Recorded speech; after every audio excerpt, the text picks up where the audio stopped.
Dear viewers, Newton drawing tone চ্যানেলের পক্ষ থেকে আমি রশিদ নিউটন আপনাদেরকে সাদর সম্ভাষণ জানাচ্ছি। চিত্রশিল্প এমন একটি শিল্প যেটির মাধ্যমে আমাদের মনের ভাব যেমন প্রকাশিত হয়, তেমনি আমাদের ভাবনাও কিন্তু বিকশিত হয়। অর্থাৎ আমরা যা আমাদের অন্তর্লোকে যে ছবিটি ভাসছে সেটি কিন্তু আমি ক্যানভাসে অর্থাৎ কাগজে ফুটিয়ে তোলবার কিন্তু চেষ্টা করি। তো চলুন দেখা যাক আজকে আমাদের আয়োজনে কোন ছবিটি আমরা আঁকতে চলেছি।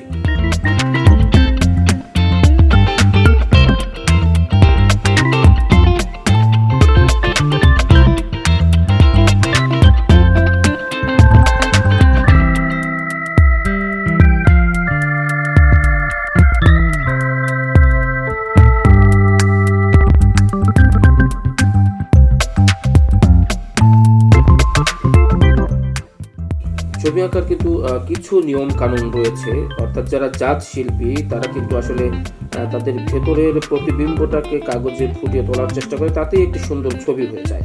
তবে কিছু নিয়ম কানুন কিন্তু রয়েছে, আর্টেরও কিন্তু কিছু গ্রামার রয়েছে। আমরা যেমন ছোটবেলায় অ আ ক খ শিখে কিন্তু আমরা পড়তে শিখেছি, লিখতে শিখেছি, আর্টেরও তেমন কিছু নিয়ম কানুন রয়েছে। আমরা আমাদের ড্রয়িংগুলোর মধ্যে দিয়ে সেই গ্রামারগুলো আপনাদেরকে দেখিয়ে দেবার চেষ্টা করব, শিখিয়ে দেবার চেষ্টা করব, একসঙ্গে শিখবার চেষ্টা করব।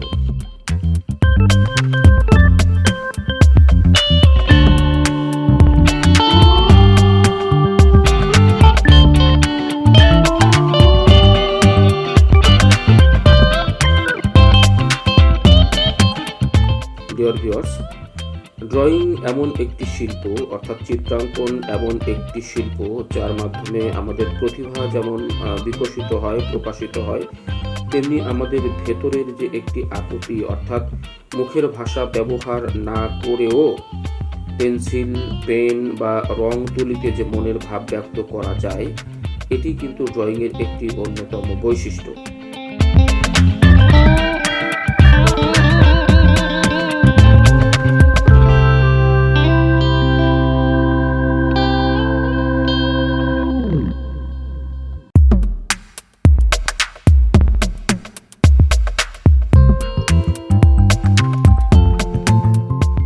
ডিয়ার ভিউয়ার্স, শেষ হয়ে এলো আমাদের আজকের ড্রয়িং।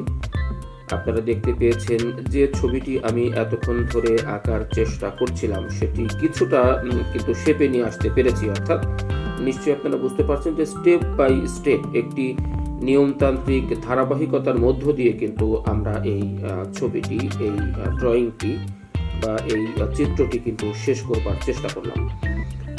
আর্টের মধ্যে কিছু গ্রামার রয়েছে, কিছু নিয়ম কানুন রয়েছে যেগুলো জানলে আসলে ড্রয়িংটা ভীষণ সহজতর হয়ে ওঠে এবং অত্যন্ত জীবন ঘনিষ্ঠ বা জীবন্ত মনে হয় সেই ড্রয়িংটি।